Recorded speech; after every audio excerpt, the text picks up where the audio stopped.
चलो भाइयों, तुम्हारा क्वेश्चन नंबर 8 है एक्सरसाइज 10.2 का। A quadrilateral ABCD is drawn to circumscribe a circle. तो देखो भाइयों, ये है हमारा एबीसीडी, एक क्वाड्रिलेटरल है जो कि इस सर्कल को 4 पॉइंट्स पे टच कर रहा है। पी क्यू आर एस, ये 4 पॉइंट क्या हो गए? हमारे पॉइंट ऑफ कांटेक्ट हो गए। क्लियर है? अब यूं समझो कि ये जो ए पॉइंट है, बी सी और डी, ये 4 पॉइंट एक्सटर्नल पॉइंट्स हैं और इनसे इस सर्कल पे देखो टेंजेंट खींचे हुए हैं। कैसे? देखो, ए से एपी टेंजेंट हो गया, ए एस टेंजेंट हो गया, बी से बीपी टेंजेंट हो गया, बी क्यू टेंजेंट हो गया, सी पॉइंट से सी क्यू टेंजेंट है, सी आर टेंजेंट है, डी पॉइंट से डी एस टेंजेंट है, डी आर टेंजेंट है कि नहीं है? चलो, तो हम इस सवाल को दो तरीके से कर सकते हैं।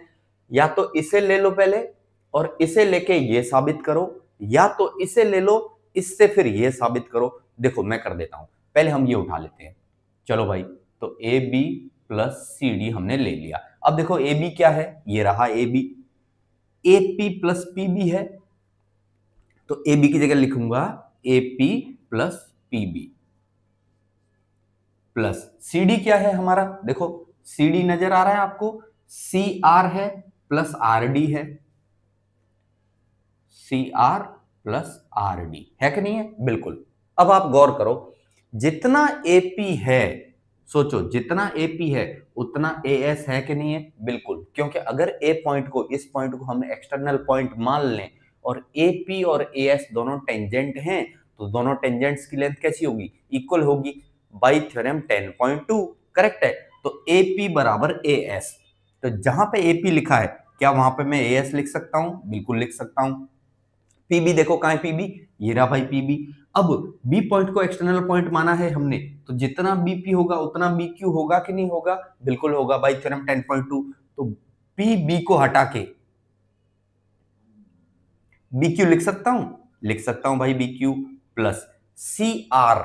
अब देखो, ये रहा सी आर, जितना सी आर उतना सी क्यू, सी क्यू लिख दिया, प्लस आर डी, जितना आर डी होगा उतना डीएस होगा कि नहीं होगा? सोचो, बिल्कुल होगा।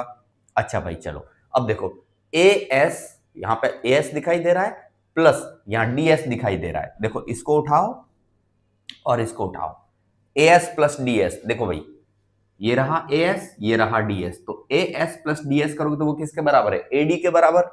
तो इन दोनों को हटा के इसकी जगह क्या मैं एडी लिख सकता हूं? बिल्कुल लिख सकता हूं, plus B Q plus C Q को गौर करो।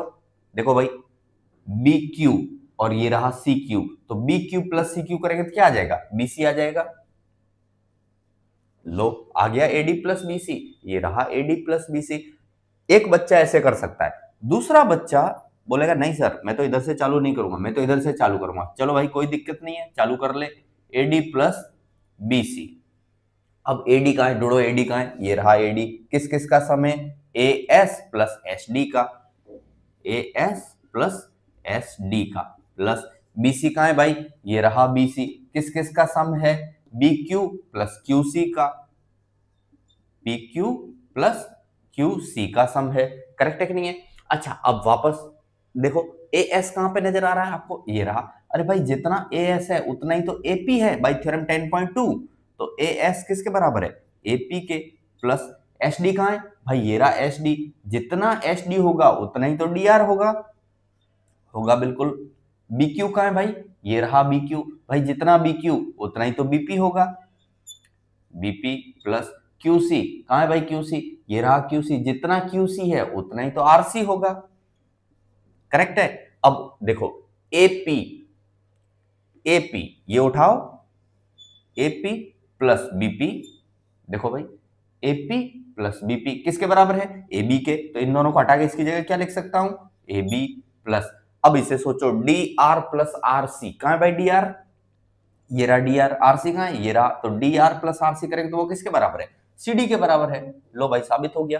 तो ये लेके ये साबित कर सकते हैं, या तो ये लेके ये साबित कर सकते हैं। बात एक ही है, आपको जो अच्छा लगे वैसे कर लो। क्लियर है? ओके।